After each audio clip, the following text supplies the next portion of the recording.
Hi guys, and welcome to my YouTube channel. Today we're going to be talking about ideas and what you should know about the ideas guy.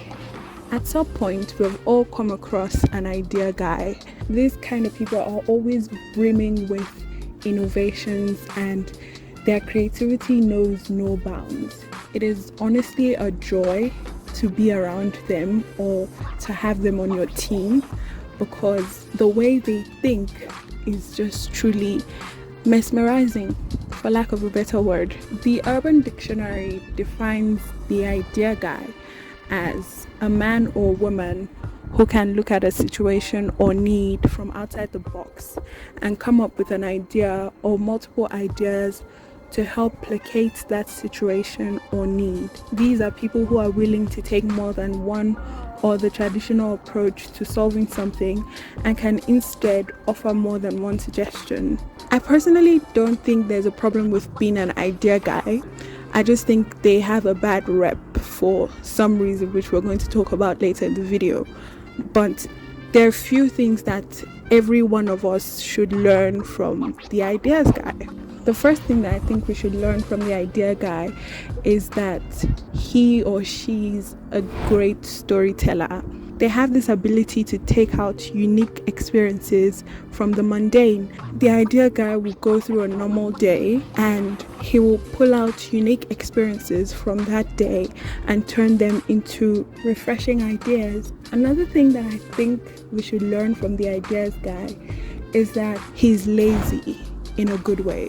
People say it's always wise to choose a lazy person to do a difficult job because they'll always find a quick and easy way to get that job done. And I think this saying is true, because if you've ever had the privilege to work with an ideas guy or an idea guy, you will find out that they have a very quick and efficient way of solving problems, which I think is great.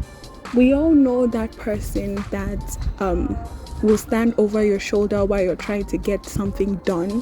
You've looked through every single rule in the book and you can't find an answer to your problem, but they will stand over your shoulder and ask you, "Oh, why didn't you try this?" And you'll be like, "Oh my god, I didn't think about it." I guess it's just the way of the idea guy. Now, there's a reason why idea guys have such a bad rep. You'll find that the idea guy has little to nothing to show for their creativity and intelligence. There are a few reasons for that. Most times, idea guys live in their own bubble. They get so wrapped up in their creative bubble and they forget that their ideas need execution. There are lots of reasons why the endless list of ideas that you've ever had never see the light of day. One of the reasons why your ideas might never happen might be fear of not knowing what the outcome will be. Oftentimes you'll find that the idea guy is risk averse. So when he weighs the risk of implementing his idea and staying in the comfort zone, he's more comfortable with not executing said idea.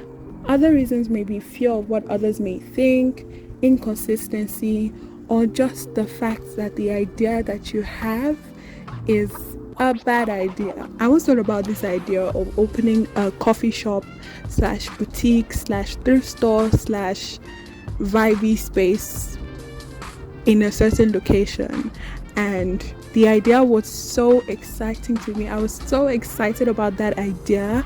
So once I sat down to really think about the idea and whether or not I wanted to implement it, I realized that the idea was plainly it was just a bad idea all around, because first of all, I don't like coffee. Second of all, the location that I wanted to put it in was so bad for the business model. It just goes back to the fact that your idea might just be a bad idea. An idea is plainly and simply just an idea. It's a mental representation of a figment of your imagination. They say a brilliant idea is worth nothing if not executed. So, how do you execute your ideas? The first thing you should think about when you have a big idea is to think about it. Think about your idea. If you're an overthinker, this is a strong suit for you. Think about it and think about it some more. Weigh the pros and cons of your idea. Be realistic with yourself. Oh my god, it's so weird. As I said before, some ideas are not worth executing. So when you think about your big idea, ask yourself if it's really worth investing your time, effort, and resources into it. If you feel the need to do more research to get knowledgeable about your idea, then do it. The second thing you should do when you get a big idea is to write it down. It doesn't have to be a big idea. I don't know why I said that, but write your ideas down. There is a reason why one of the most revered religious books of all time says, write down your vision, make it plain, so you can easily get back to it. Writing helps us not forget our ideas first and foremost. They also help us to edit our ideas, because as you're writing it, you're realizing some things that need to be added or removed or reimagined. If you're an idea guy, you would have realized that as much as you rely on your brain for every small task, there's only so much your brain can take at any given time.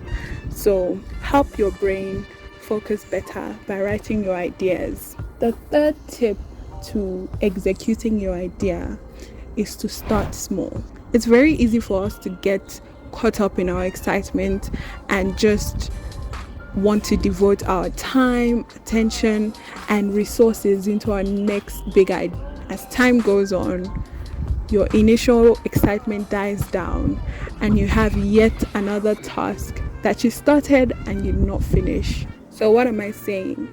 Starting big requires mad energy and attention, and when your resistance is high, the chances of giving up are also high. So if you want to make it work, start small.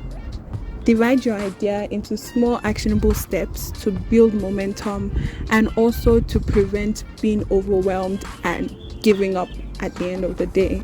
The bottom line about ideas and what I'm saying today is that only you have the power to make your ideas a reality. Thank you guys so much for watching today's video.